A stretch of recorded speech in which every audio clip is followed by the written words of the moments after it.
Baker is here. I have a funny story about Luchan as we wait for people to come in. Um, but before that, hello, church family. Welcome to our Wednesday night service, our midweek oasis, our chance to get together in between Sundays. And that's what we're going to do is pick up a little bit from Sunday, last Sunday, I'm sure, by having Luchan here tonight. And see if that doesn't carry us till next Sunday by meeting this Wednesday. We're going to have a satsang style Wednesday night where Luchan will speak for about 20 minutes on his subject. And then we'll open it up for a rich, informal, and intimate discussion. That's the method that Reverend Jeff likes us to use on Wednesdays, stressing the rich, informal, and intimate. And I think that's the hallmark of our Wednesday night service. Our annual theme this year for 2021 is Timeless Wisdom, Evolutionary Vision. Timeless Wisdom, Evolutionary Vision. And our monthly theme in honor of Black History Month, which we're also co-celebrating, is One Journey, Many Paths. What a great theme. And that was kicked off, if I'm correct, on Sunday, was our first Sunday with Luchan and Carmen Carmen, right? You guys kicked off that whole theme. You were magnificent, Luchan, and so was Carmen, but you gave us a quick and dirty first time. A majority of everything you said was about first time Black history. The first of this, the first of that. And by the way, you're all from Black, roots based on what you shared with us. So it was a very powerful Sunday, and I really appreciate you doing that. And I'm hoping you'll touch on a little bit of what you talked about on Sunday, because it was just dynamic and wonderful. Definitely. I do have a little quick thing, Luchan. So for whatever reason, Constance and I, when we do the announcements together, I started saying, instead of Luchan Baker, I somehow started calling you Luchan Bacon. I don't know why or where that came from, but I'm not responsible for everything that goes on up here, right? And then it ends up coming out this way. It just happens. And so for a couple weeks, I was calling you Luchan Bacon, and then Constance was typing up the announcements, and your name came up, and she typed Luchan Bacon. So she texts me and tells me it's all my fault. I know I typed Luchan Brown.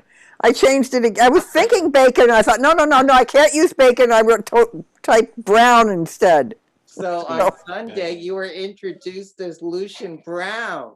So I'm like, okay, this is all going to be my fault. I just know it. But tonight, I'm not going to mess it up. I'm going to call you Luchan Baker the Third, baby. Okay. Sage is hilarious. Isn't that funny? So if you're joining us for the first time, we're not always this loose on Wednesday nights. I try to be a little bit formal, a little bit. But we welcome you, and I'll have some information in the announcements how you can be better connected with us going forward. And our Zoom team that's working behind the scenes will definitely mute your camera and your microphone once this service gets really started. And that's only so that we can preserve the integrity of the transmission. Our services are being recorded tonight. So and that's important for me to say at this juncture, is because Luchan brings so much when his little underarm clutch is just loaded with stuff. And when he opens it up and starts delivering it, I can't write it fast enough. So I have to go back and look at it. And I'll tell you more about how you can also go back and look at it later in the announcements. So I just want to rest assured that you can go back and catch something if you miss it as Luchan starts to speak tonight. With that in mind, Luchan is near and dear to my heart and his family. and he's one of our practitioners, and he's also a ministerial student. That means pretty soon, in time, he'll become a minister. So we're watching his journey in that. And he's also our youth and family coordinator. So we're very blessed to have him tonight. So Luchan, with that in mind, Luchan Baker III, we welcome you to the stage, sir. I turn it over to you. I ask that you open us up in prayer and then launch into your topic. Yes. Thank you, sir.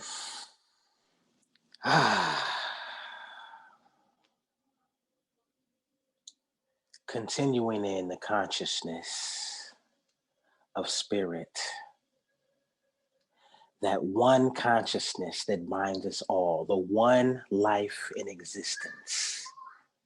I speak my word right now, knowing that all is well and all is perfect on this beautiful day that is God's day.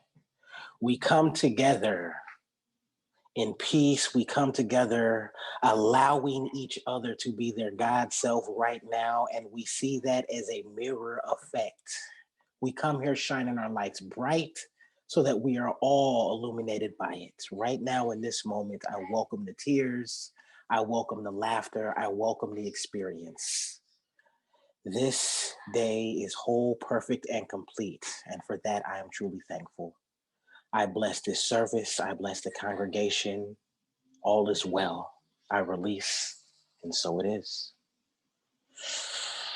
How is everybody doing on this Wednesday? Thank you so much for being here. We just got a puppy in our household, so if you hear a lot of laughing in the background, that is my family playing with this brand new puppy. I started off not being all that excited about the idea, but I have to admit the puppy has really made our house happy. Since our monthly theme is One Journey, Many Paths, and this is also February, which is Black History Month, I thought about using the title One Journey, Many Paths and throwing in a Harriet Tubman analogy, but I think that would be a little too easy. So I was just really thinking about one journey and many paths, and the story of the prodigal son struck me. And in this story, a father has two sons. The younger son asks for his portion of inheritance from his father, who grants his son's request. This son, however, the prodigal son, is wasteful and extravagant with his inheritance. And he squanders his fortune, and eventually he has to just come home and eat crow and tell his father, look, I'm willing to be your servant because I wasted all my money. And to the son's surprise, he's not scorned by his father, but is welcomed back with celebration and a welcoming party. And his envious older brother refuses to participate in the festivities. And the father tells the older son, you are ever with me, and all that I have is yours. But thy younger brother was lost, and now he is found. And when I think about that story, I think about how we all so-called go astray in life. We all, stray off this path, and just really thinking about how God gave us the power of choice. That's the greatest gift that God gave us. And just really thinking about what it means to go astray, because I watch a lot of TED Talks and a lot of speeches from successful people. And what all of them say is that failure is a part of the success, that we're not going to get one without other. And this journey that we're all taking, we're all in search of something. But the main thing that really strikes me from the story of the prodigal son is that we all have a treasure that is rightfully yours. We all have that treasure. And the only thing we have to do is go to it. That's it. We don't have to do anything but literally go to our treasure.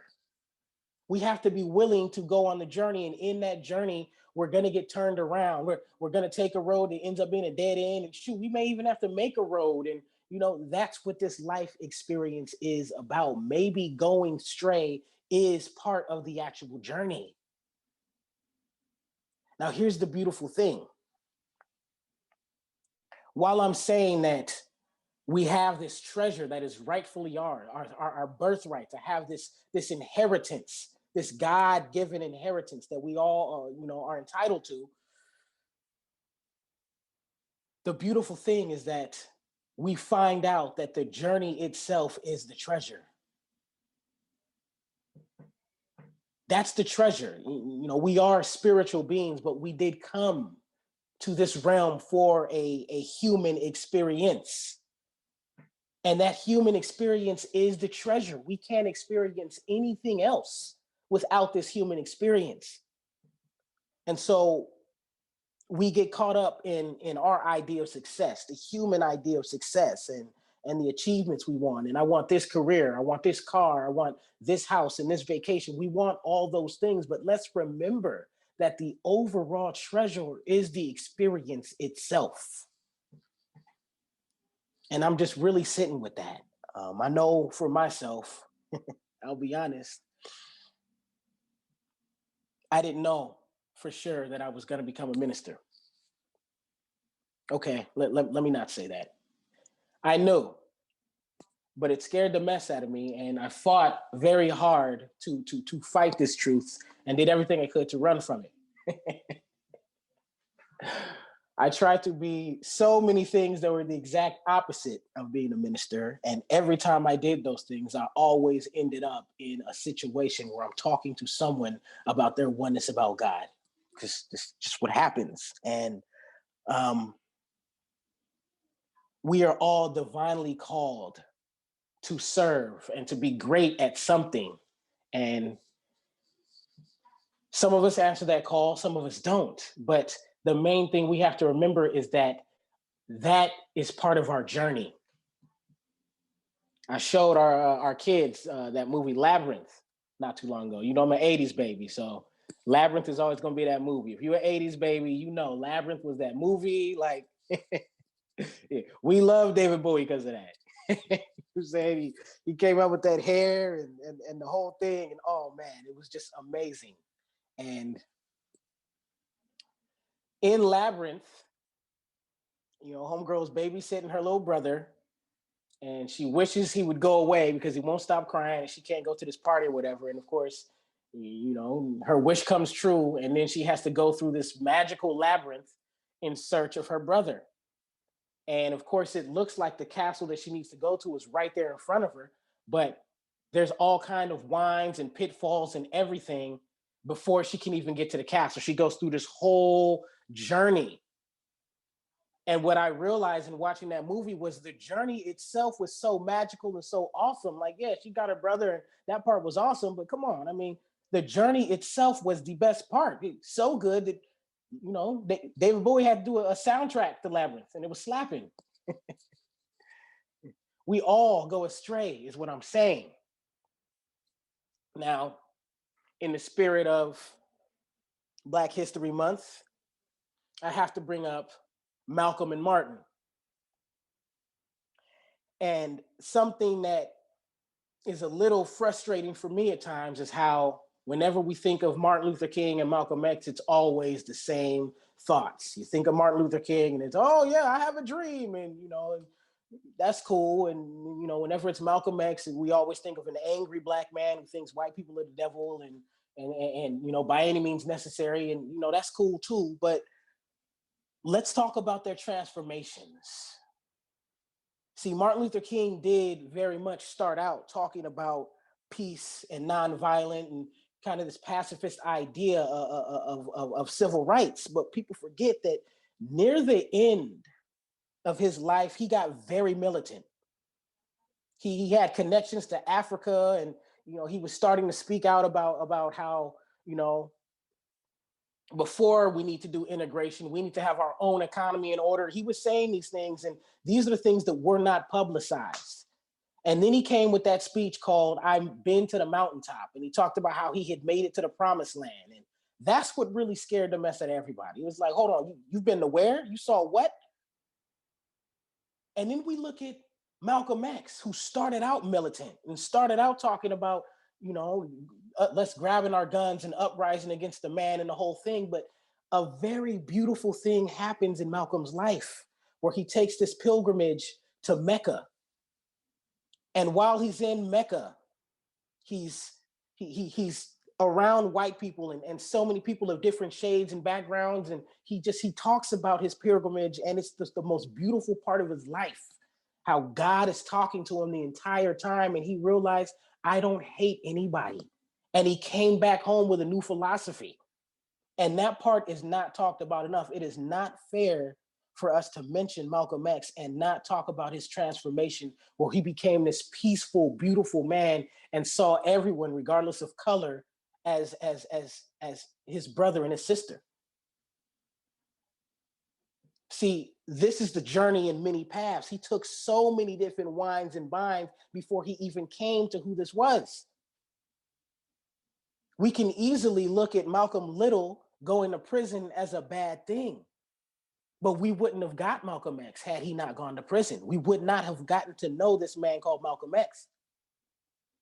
And so when I look at a lot of the so-called pitfalls and dead ends that I've seen in my life, and I've seen plenty, I have to remember that if I love who I am today, I have to appreciate all that pain that came before, what we're looking at now.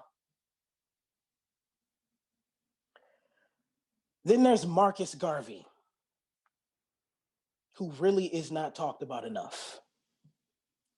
And just a little bit of Marcus Mosiah Garvey is he was an immigrant from Jamaica, and he came here, and he one of the best things he did for us was he gave African Americans their own flag. In order for us to belong to a nation, we have to have a flag. And so when you see those colors, red, black, and green, Marcus Garvey did that for us. And he had uniforms for us. And, to some, they may say, oh, well, these rankings and uniforms that you guys have don't really mean anything. But if they mean things within our own community, that's what matters. Every community needs to appoint a system where we have order. And that's what Marcus Garvey was bringing to us.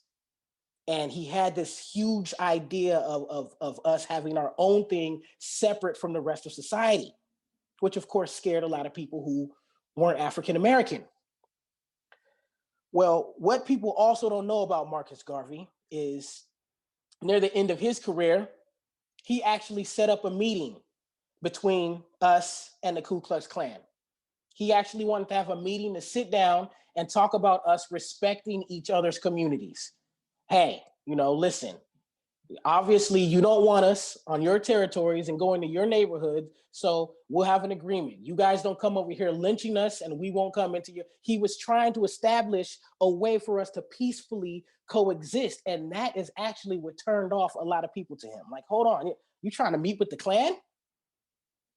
But what we have to understand is that in order to have peace, we have to be willing to have sit downs, and he was thinking ahead. People weren't really ready for that yet. And that's a part of Marcus Garvey's life that is also not talked about.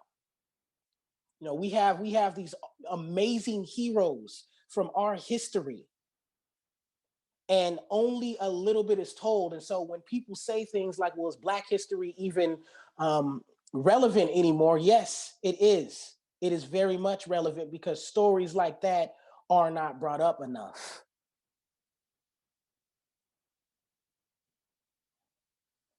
If anyone has, if you guys haven't seen One Night in Miami yet, it's on Amazon.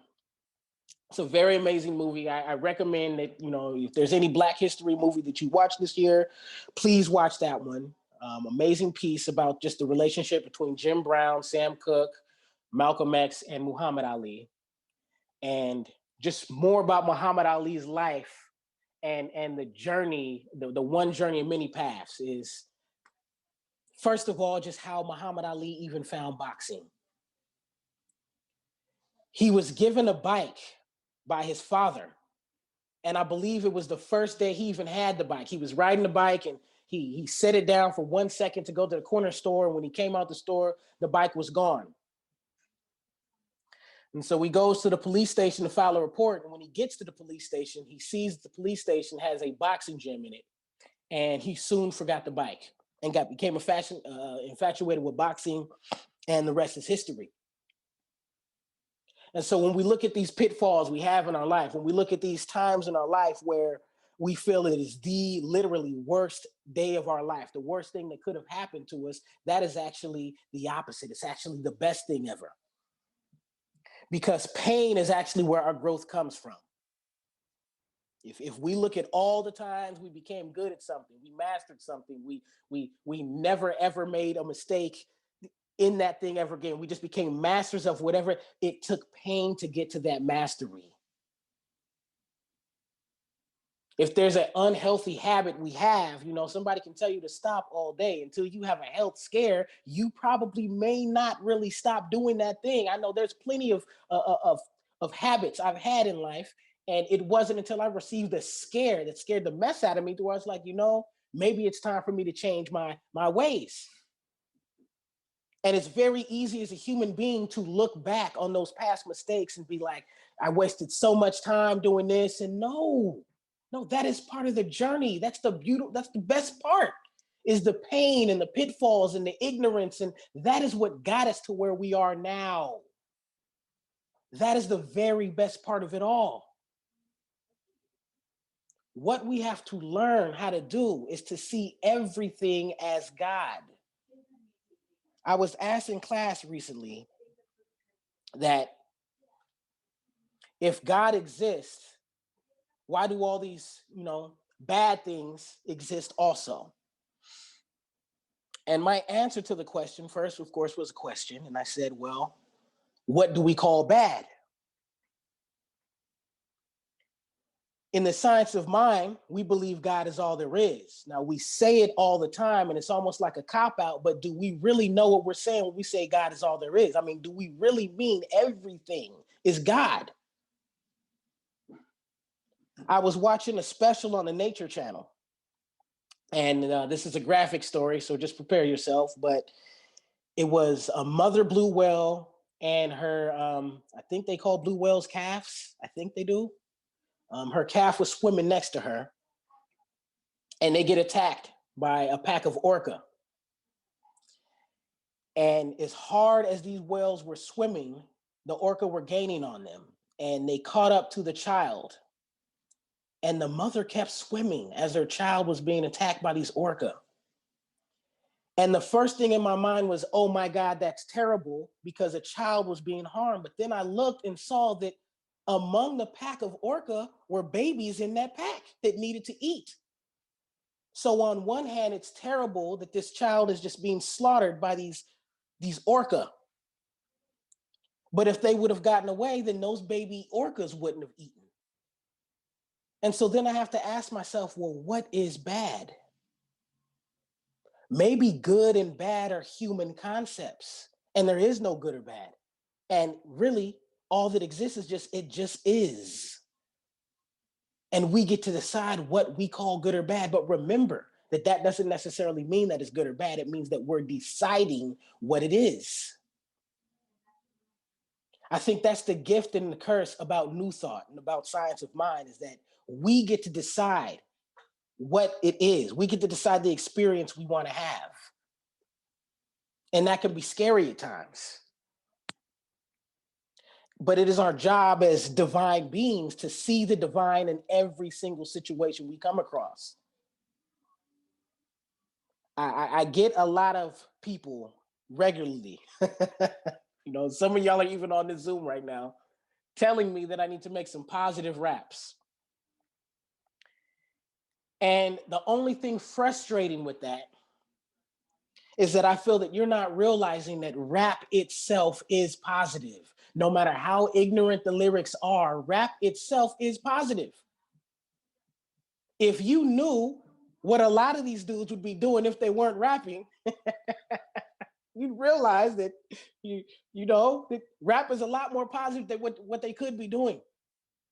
Now, I remember times in my life where I may have been sad and going through a tough time, and what the teacher's helper or whoever told me was, well, why don't you write down your thoughts? Why don't you write down about the day you're having? Why don't you write down about this terrible day? And okay, well, that's exactly what you're doing when you make a rap. You're rapping about what you're seeing. So if I'm talking about crooked cops, if I'm talking about dope dealers, if I'm talking about violence, because that's all I see, it's positive because I'm getting it out. I'm talking about what's going on. Gangster, do you know what was going on when gangster rap was even invented? We're talking about the 80s. And if you know what was going on in the Afro-American community and the Latino community in the 80s, you'd understand. Crack cocaine hit our communities hard. Hard. We're still getting over that. I was fortunate enough to have parents who were very present in my life, but a lot of my friends did not. A lot of my friends had to raise themselves and had all these questions about life that they had that no one to answer for them. And so many of my friends picked up a mic that ended up being their voice where they got to scream out their frustrations and aggressions. Yeah, it had swear words in it. Yeah, it had all kind of scenarios that you may not appreciate, but that was how they got out the pain. All I'm saying is that it takes a person who is divine to see the divine in every single situation. Gangster rap is positive and is spiritual. Now, I don't necessarily believe in this concept of bad words. I do believe they're all adult words that I don't want my children saying until they're adults. But if I'm a divine person, I should be able to see past the swearing. I should be able to look deep into whatever this person is saying and hear the God in it. That's my challenge to myself. Everything is a prayer. Everything is an affirmation. And we have to remember that. I was always told by teachers and mentors, write down your thoughts. Even if they're bad thoughts, Luchan, write down your thought. Well, that's exactly what these MCs are doing. You can't tell a kid from the projects to write about butterflies and rainbows. Like, what? Like, that's not fair. If you want them to know about that, we have to expose them to that. This is about the journeys and paths we're talking about. It's only bad if we judge it as bad. We get to decide that. But we know how the internet works, especially with our phones. What we keep Googling, we see more of, right? It just shows up on your feed, those tiles right there. It's a product of what you're searching in your life is what you're going to see more of. That's how the universe works. The moment we decide to search something else, guess what starts showing up in our feed? That's the algorithm of the universe. Whatever we think of, we see more of, period. So if all through my life, I've been judging my life and saying, this is terrible, this is terrible, this is terrible, the universe continues saying yes.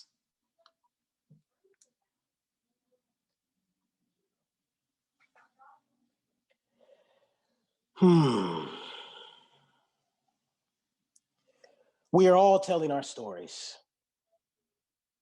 And we all want to be heard. Grandmama asked us one day, my grandmother, she asked from the pulpit one day, does anybody know the definition of a pagan? And after so many people gave their answer, she pretty much said that a pagan is anybody who's not doing what you're doing. And I mean, that's the simple answer.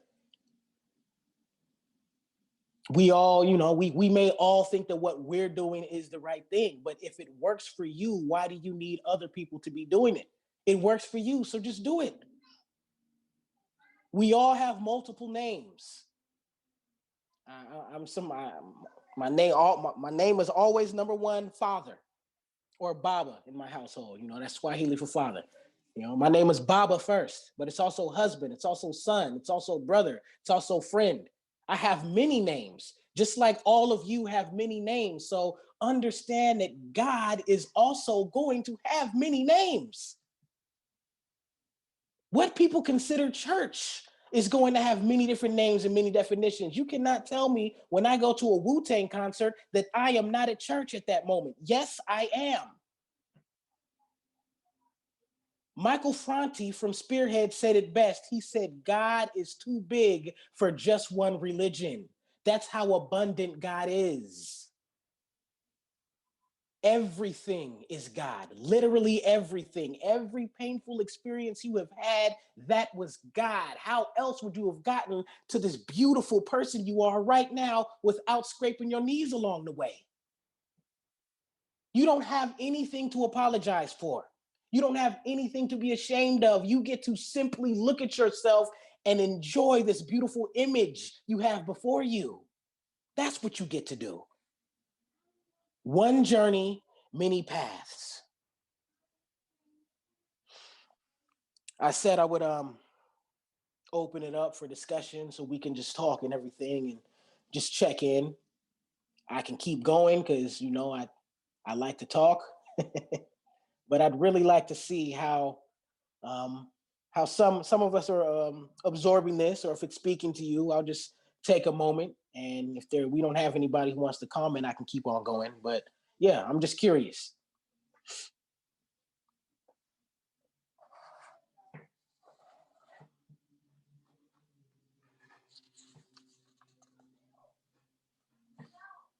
Luchan, I'm going to break the ice as always. Right. Going astray is part of the journey, you said. Yes, indeed. Then you also said something really profound. So this goes into my Luchan nugget box. The treasure that we are seeking on that journey is the journey. Yes.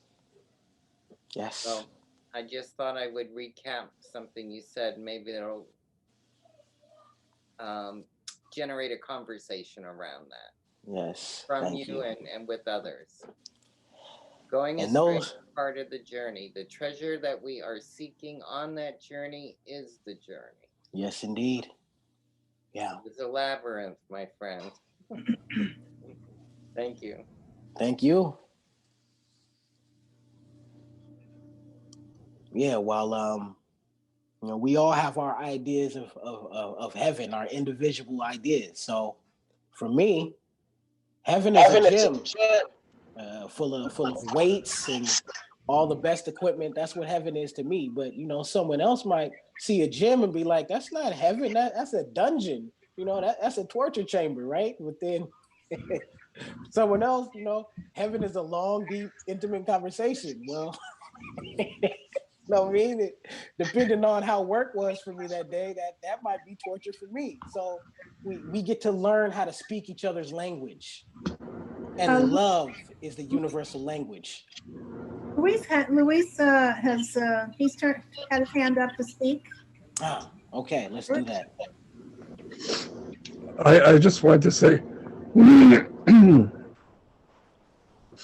that I've always had this concept that if we got to the point where we felt the connection with the universe and followed the rules of our heart, yes, it should be easy. But I find it's not that way. And interestingly enough, I still find it challenging that it's not that way.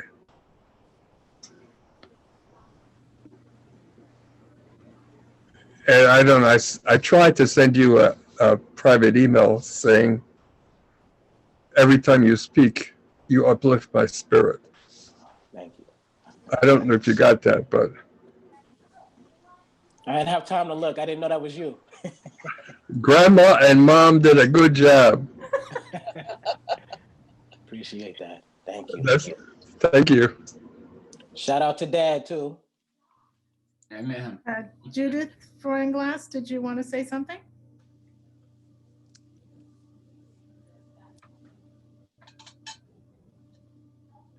I believe that wholeheartedly, and all that you spoke about in nature, I'm just there with that one thing has to happen and the other thing has to happen as well. Yes. I'm still struggling with sometimes of seeing something that has happened in the human realm and it had to do with, it was such a long time ago, but it's never left my mind, where there was a child, it was while I was in practitioner class, but there was a child and it appeared in the paper and she was being hurt by her mother.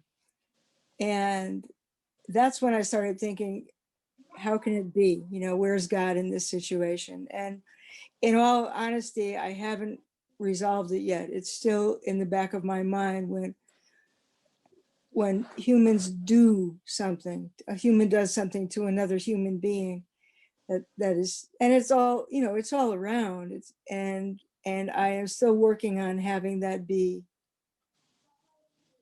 God is everywhere. That's right. I haven't accepted some part of it yet. So I'm happy to hear any feedback if anybody. Well, I don't want to speak for everyone, but I think we all have certain situations where it's a challenge to see that. And I think that's the beautiful thing about it. I think the beautiful thing about this life experience is we never stop being challenged.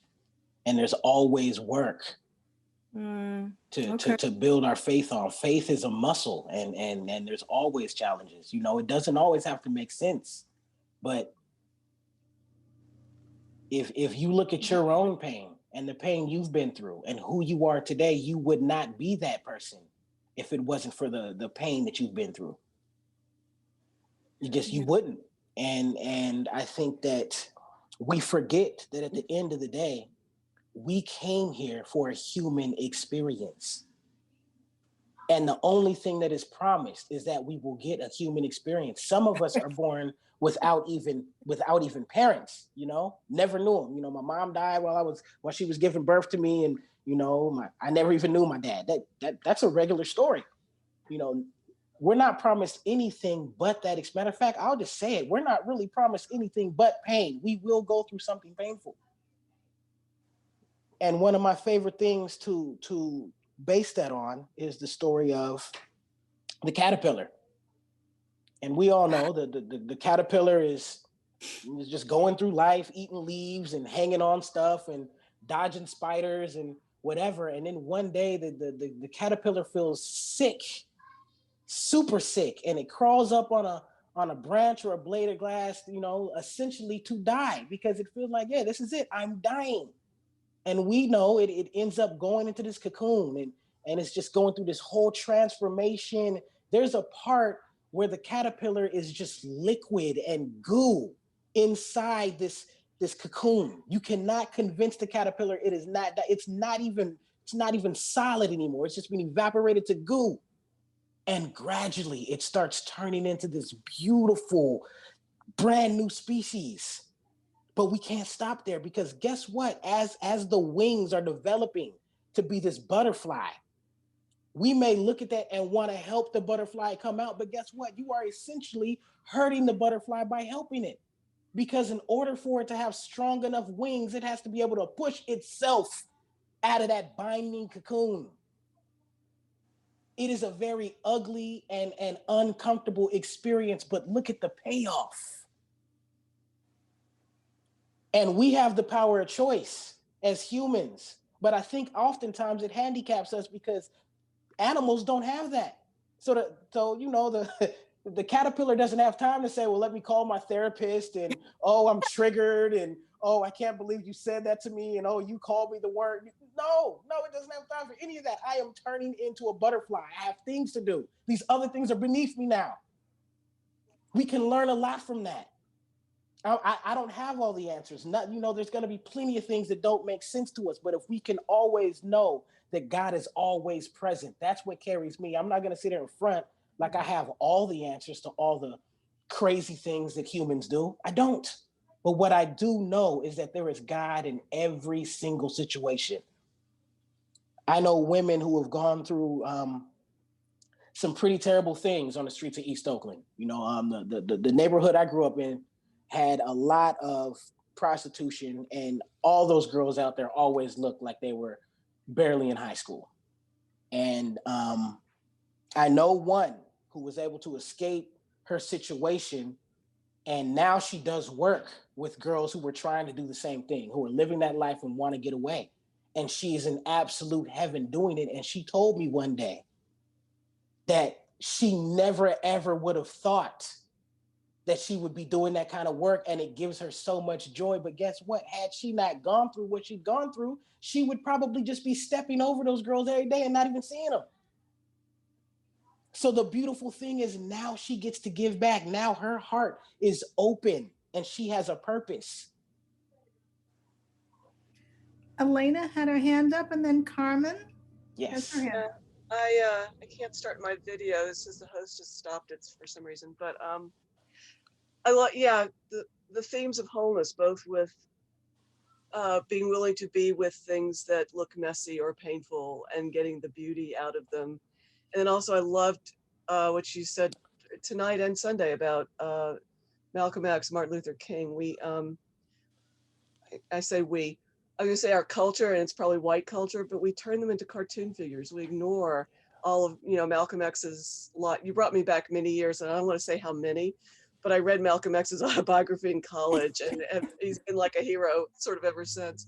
But the evolution he went through gets ignored so that we can treat him like this one-dimensional figure and demonize him. Martin Luther King didn't spend his whole time saying beautiful poetry. Like, he, toward the end of his life, part of why they were angry with him, he was against the Vietnam War. He was, talking about income inequality. He died working on a garbage man strike. I mean, we try to like sanitize him and turn him into a one-dimensional figure. Yeah. Because it serves white culture to do each of those, right? Yeah, So the importance of looking at the wholeness of reality. Thank you for that, Allie, for sure. That was rich. Carmen. Auntie Carmen?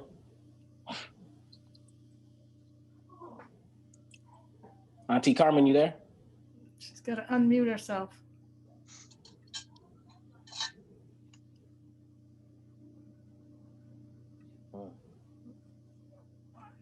Okay. Can you hear me There we now? go. Yes. Okay. Sorry about that. Trying to get around Zoom. Oh, thank you for your sermon. I really appreciate it. It was wonderful. And thank you, Elena. Thank you so much. Yes. Especially, I have to say, especially as a person, a white person, recognizing that and saying that out loud. I salute you. I salute you, and we need more of that. We need more of that. Thank you. And in terms of the good within the seemingly bad, I can attest as an African American woman.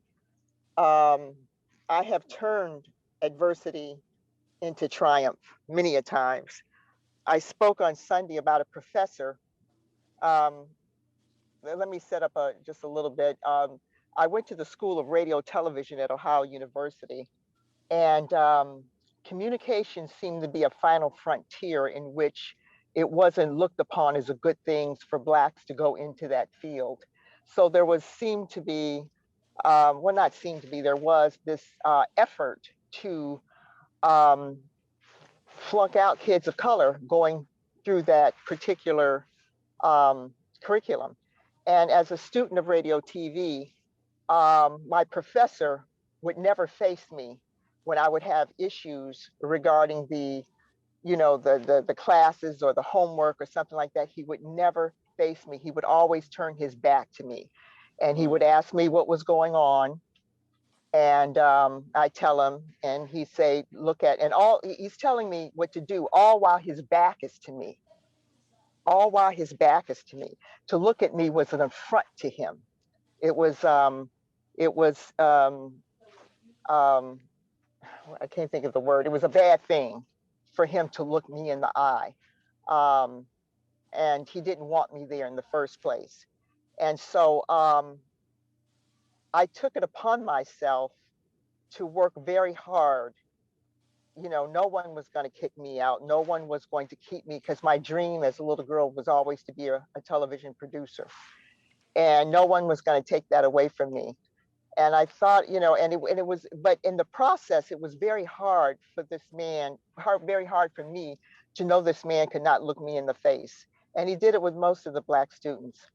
And I can say that when I went in as a freshman, there were 100, maybe 150 students of color in the radio TV department. When I graduated 4 years later, I was one of 5 who survived. One of 5. And and it was summer school, it was staying late, it was all that, because you had a course that you had to take, in order to graduate. But those kind of adversities made me stronger, that no one is going to put me down because they have a problem with me or my color. And there's also not that situation, but other situations of adversity that has helped me, when people can see the beauty in it. I see the beauty in myself to persevere. In fact, this job that I have now, I was told I was only hired because I was Black. Okay, well, hey, you need some color up in here. I'm gonna make the best of it. I'm gonna make a party out of it. Thank you. It's not hurting me. Come on now. But I love that you brought that up, just in terms of, because adversity, as Black people, we started with that, and we've come so far. Still we rise. Still we rise. Yeah. And like in the words of Martin Luther King, which a lot of people don't hear, I know you and I've discussed, but one of the powerful things he said in one of his speeches, he said, "We ain't going nowhere," meaning Black people. We ain't going nowhere. We ain't going nowhere. We are here. Thank you. It's beautiful. It makes me think of recently. I do work in San Francisco as a case manager with our unhoused population, and a lot of my work is in the Tenderloin area where I'm needed. And we all know along Market there's those portable restrooms. Well, not portable, but those public restrooms along Market you can use. So I'm standing in line, and I'll make it quick so we can hear from Sabrina. Anyway, I got out of line to put down my backpack because you can't bring your backpack in there because people do drugs in there. So I put my backpack down, and when I tried to get back in line, somebody was standing there, and the brother who was taking care of that facility told the gentleman who looked to be white. He said, he had his mask on. I couldn't tell, but he said, "Yeah, this guy's ahead of you." And he was very like, "Oh, no, he wasn't ahead of me. He wasn't there when I got there. And you just want him to go ahead of me," and pretty much was accusing us of being racist. And that part isn't really as relevant as much as I just sat back and realized, wow, look how far Black people have come. We have come so far that now even we get accused of being racist. Like, no, I'm sorry. Like, that's part of the equality. We've always wanted to be equal. Well, guess what? Now we have to be careful with how things look, just like white people do. Because, look, we got people in office. People don't see us. People are starting not to see us as inferior anymore. In order for you to accuse me of racism, you have to see me as in a position of power. That's the only way I can be racist. And he felt like we were doing it. Now, once we explained to him, it was a peaceful situation. But yeah, that's how far we've come. Sabrina?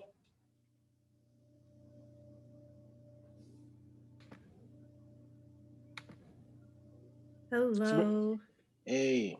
Oh, always good to hear from you. On Sunday, you said something. You said being Black Black history is a history of forgiveness. Yes. Yes. Yes, yeah. That stayed with me, and I work for a company that has these wonderful discussions on this. And I quoted you this week. I gave you credit, full credit, and then that's all people could talk about. Oh, well, like yeah. But my question for you is, people want us, African Americans, some people want us to let go and move on. And it's like, then you storm the Capitol, and the only difference that I saw there was no one had on a hood, a white hood. And that storming of the Capitol really just shook me. It shook me to my core because I really do believe it was incited by the President of the United States. So I was shook. And it's like, you want me to move on, but you keep re-traumatizing me and telling me to move on and get over it at the same time. So at this point, I'm sick and tired of being sick and tired. So how does my history of forgiveness, how do you do it? I mean, I know that I could get there and I do it over and over, but I'm getting really tired. I'm getting very, very tired. You have a right to be tired. Oh, I'm sorry. Are you complete? I didn't mean to cut you off. I am complete. Thank you. You have every right to be tired. You do. It's very tiring. I'm not going to sit here in front like it is not tiring, you know? But let me ask you this, right? If you were talking to someone who you knew was never going to see it from your point of view, or was always going to pretend like they couldn't see it for whatever reason, at what point do you realize, wait a minute, I have a life to live and I forgive you for being ignorant? I mean, it's just that simple. You can't be racist without being fearful. And so if I have the evidence that I am at a disadvantage, but you would still rather hate me, you would still rather, then obviously you know something about me that I don't know about myself. You see a greatness in me that I'm not aware of. If you have to continuously pretend like that disadvantage isn't there, then that means you're threatened by me. So indirectly, racism has shown us just how awesome we are.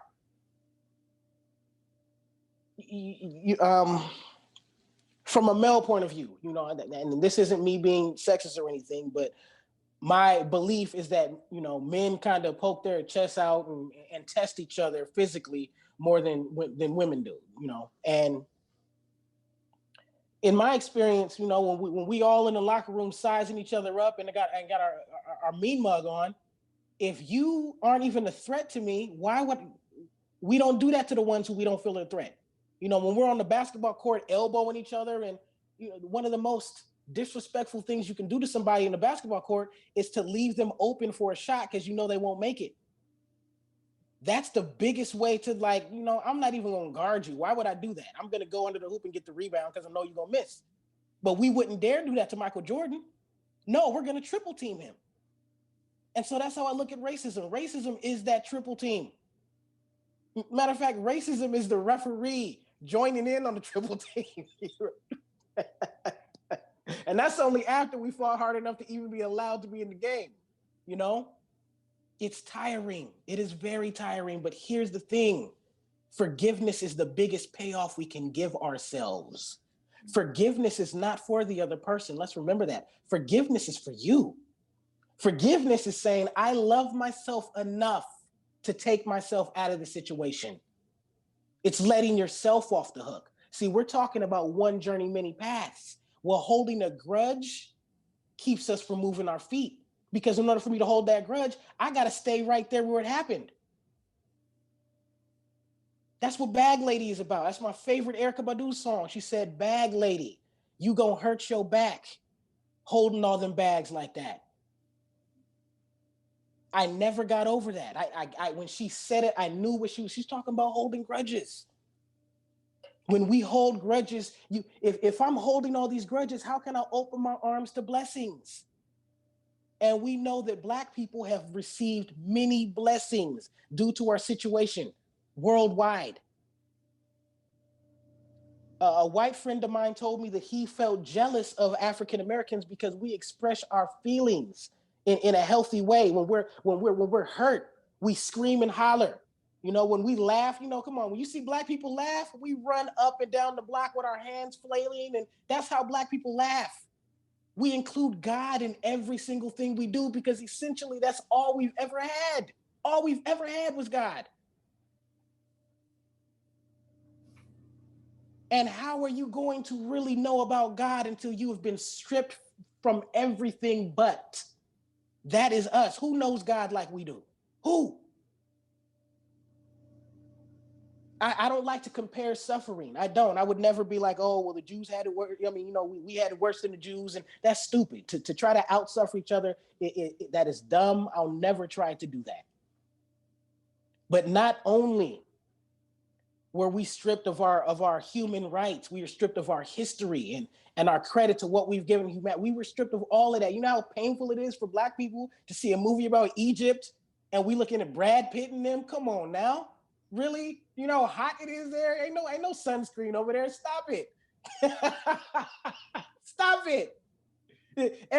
Even inside the tombs, the people are blacker than me. It's inside the tomb, everybody's black, so black they make Wesley Snipes look like a red bone. But you got Brad Pitt and Elizabeth Taylor. That is insulting.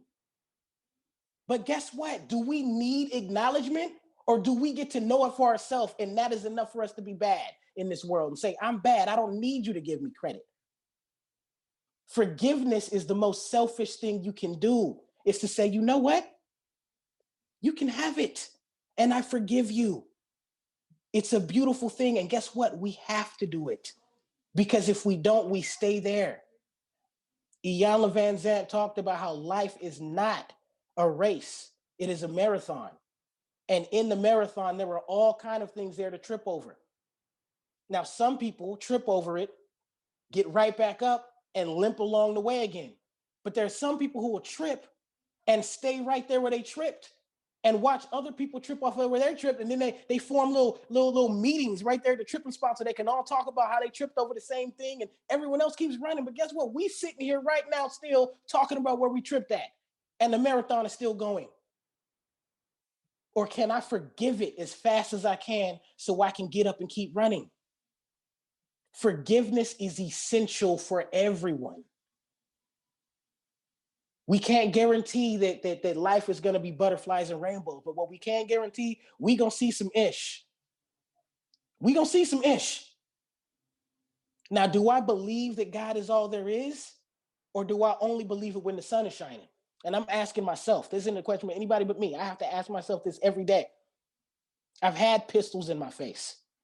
I've had robbery attempts. I've had dudes jump on me, and I've had those experiences, and I realize that there is a certain royalty I have as a dark-skinned masculine man. When I go through there's certain places that other people cannot go, and people bow down to me when I go there. I'm just saying it.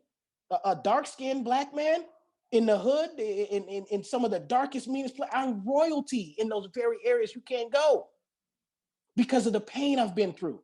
Because when people look at Black people, they know, look, this is somebody who suffered. And that is a beautiful thing. With my job, I know that, listen, we got white people on our team and who are there for the right reasons, and they see all of our clients as human beings. But guess what? You don't get to go to the projects like I can. You can't go in there. You can't. And at the end of the day, as a Black man, I know that stuff can be stripped from me at any moment. I just know that, no matter how successful I get. We saw with Michael Jordan, we saw with Michael Jackson, they will come to your house and get you too. So what I have to remember is at the end of the day, my connection with God is all I need, because all that other stuff can be taken from me. So if the day comes where I do got to go back to the trap, guess what? I'm going to be welcome there, because we all know the suffering we've all been through. And to me, that's priceless. That's priceless. And I'm going to tell you another thing that makes that suffering even more awesome is when we accomplish something, nobody can say the game was rigged. And I see my white homeboys deal with that a lot, and it's unfair. When my white homeboys go far in the company, people all, oh, well, you're a privileged white. They get to hear that. No one can say that to me. And I love it. I do. That's why we practice forgiveness. Because at the end of the day, we have great things to do. And let's just be honest. God is bigger than our humanness anyway. God is way bigger than our humanness. What we call a bad thing, God is like, what, that? You tripping off of that?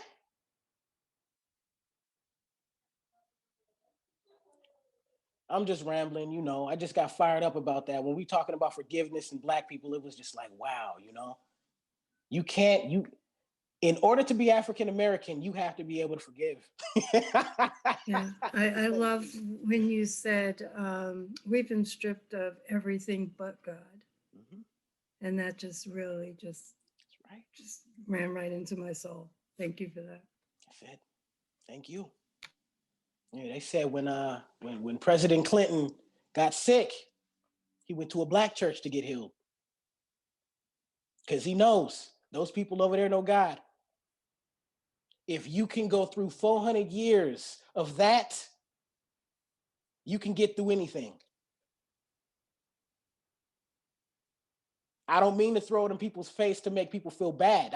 I mean that as empowerment. I mean that to empower people, because our story, I mean, you know, it's a human story. It's not just a Black people story. We are showing the world what we're capable of. We went through 400 years of that, and let's just be honest, it never really ended. It's not like, okay, sorry for that. Here's some land. That's not what happened. No, we had to sharecrop. We had to go through Jim Crow. We had to go through the Ku Klux Klan. We had to go through AIDS and crack cocaine and Jerry curls. We had to go through. Okay, Luchan, you're speaking my language now. Said, I think Jerry curl did worse to the neighborhood than anything else, boy. Someday we have to do a part 2 of this, because there's a white side to this I want to share with you someday, Luchan. But my big takeaway tonight is, forgive me, for the audience, before I go into everything else. When we had our preparations session today at 6 o'clock for this service, we were all had residual activity from what was going on TV all day today, the case, and we were all feeling a little heavy. And I pointed to you, Luchan, and I said, tell me how to be refreshed from today's activities. And you said, I'm detached from it, Paul. But when you said today, because I put in chat, I laughed out loud when you said, I forgive you because you're ignorant. That's exactly the tone I'm going to use when I look at the mob. It's the same thing. It's fear. Or seeking justice or reparations. I want them to suffer for what they've done. No, wait a minute, Paul. Forgive them because they're just ignorant. Do you know how much better I feel now? So I can practice that as well in my arena. Yes. So thank you for that. But I laughed out loud because I thought, oh God, Luchan, forgive me because I am ignorant. Forgive me. We're all ignorant to something. Exactly. Ignorance is not colorblind. No, at all. Elena? I was just going to say, it fits so perfectly with what I use coaching clients around dealing with bullying and controlling relationships and difficult relationships and stuff. It's like, people don't bully, which this is a form of, people don't bully when they're coming from a place of power. It's when they're coming from a place of feeling disempowered, insecure, and the more you react as if they have power, the more they do it. If you can, this is what I taught my kids. It's like, if you're bothered by it, they're just going to keep doing it. You just need to not be bothered, not take it on. It's true. You forgive it. It's true. Yeah. You just forgive it. Or almost getting yes, in certain cases, there are things to forgive. If it's just kind of words, there's almost like nothing to forgive. They're just coming out of insecurity. I forgive them because they're insecure and ignorant. And I'm using this on my family starting tomorrow, Luchan. I'm going to be powerful. Stones, man. Well, honestly, I mean, let's look at something though from a human point of view. If we look at the mob, right? What we're really looking at is fear in action. These people are afraid. They're afraid that something that they've had their whole life And I don't mean to be, you know, arrogant when I say it, but let's just be real. Entitlement is a heck of a drug. Mhm. And to wean you from entitlement, that is painful and that is frightening. You know, I've had this my entire life. And now you're asking me to share? No, I don't want to share. I refuse to share. I'm not going to do it. And so I can look at that and understand. Now, look, I mean, it's too bad. I mean, that's what's going to happen. You do have to share, but I can understand what it's like to have a certain belief and to see the world around you changing.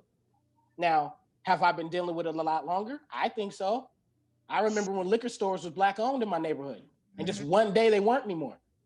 You know, I look at Oakland and I don't even recognize it anymore. So you want to talk about the world around you not looking the same? Gentrification has been a real thing in my life for 40 years, and I'm still 39. Oh, But Luchan, we could go we all could. night. And I say, let's extend this conversation for your next visit, okay? I'm with it. I'm with it. Okay. All right. So with that, I really need Barbara, my love, to help me out here with the PowerPoint. We have some very important messages for you. The first one is that this Sunday, February 14th, Reverend D. Jacqueline Edwards will be here to continue our Black History Month leaders speaking, and she'll be talking on the infinite invisible. Meditation is at 10 and the service starts at 10:30. Then next Wednesday, making his debut performance and appearance on a Wednesday night as a speaker will be practitioner Louise Thompson, who was here earlier. Yahoo! Can't wait. Come The out. Honorable Louise Thompson. I'm all. Louise and I have had a relationship ever since forever, so I'm excited that he'll be here, gracing our presence. Come out, support him, and learn from his deep wisdom. That's what's important. It is Black History Month, and it started off with some great speakers. And these events continue for the whole month. We talked about it earlier, but join us at 12 noon Monday through Friday, where practitioner emeritus Dodi Cheney Fernandez leads a devotional with Dr. Dan, and she reads from his book, Guidance for a Spiritual Journey, followed by a short discussion and prayer. This has been going on every Monday through Friday, starting February 1st. There's still time. You can drop in at 12 noon. Go to the events page. Dodi says, it's a spiritual guide to a spiritual journey. It shifts me and it takes me deeper. So the meeting information is on our events page of our website. There's also a grand lineup of Sunday and Wednesday speakers focused on Black History Month. You see a picture of some of them there. Monday, the Village News will be full of interviews with congregants, information about Black History Month, and so much more. Make sure to put info@opencsl.org in your contacts so you can receive your Village newsletter and email if you're not getting it. You don't want to miss an issue. And finally, the last thing, if you go back one, Barbara, can you go back one slide? Great. In the bottom right-hand corner is Black History Month will end on the 28th after service with an afternoon of storytelling from Love to Shia Asante. Highly recommended by Reverend Tony. It's Sunday, February 28th after service. Her stories are appropriate for people of all ages, so mark your calendars for that. Okay, Barbara, we're ready for the next one. This Sunday, February 14th after service, the Women's Spiritual Transformation Group meets for the second in a series of 6 sessions. Information is on our events page. That's right after church on Sunday. My Grandmother's Hands is a book group about that book for white and white identified people with practitioner Chantel Rolfing and Allison McKenzie. This starts on Monday, February 22nd for 6 weeks. In this book study, you'll learn about the concepts outlined in that book, as well as reflect on how racism impacts the lived experiences and bodies of people of color. You can register on the events page. The love offering is a gift to the center. next slide will tell us about membership. If you're thinking about becoming a member of the church, a voting member, you need to join our semi-annual membership class to learn all about what all of that means on official voting and things of that nature. Saturday, February 20th at 10:30. Again, information is on the events page and the login is there.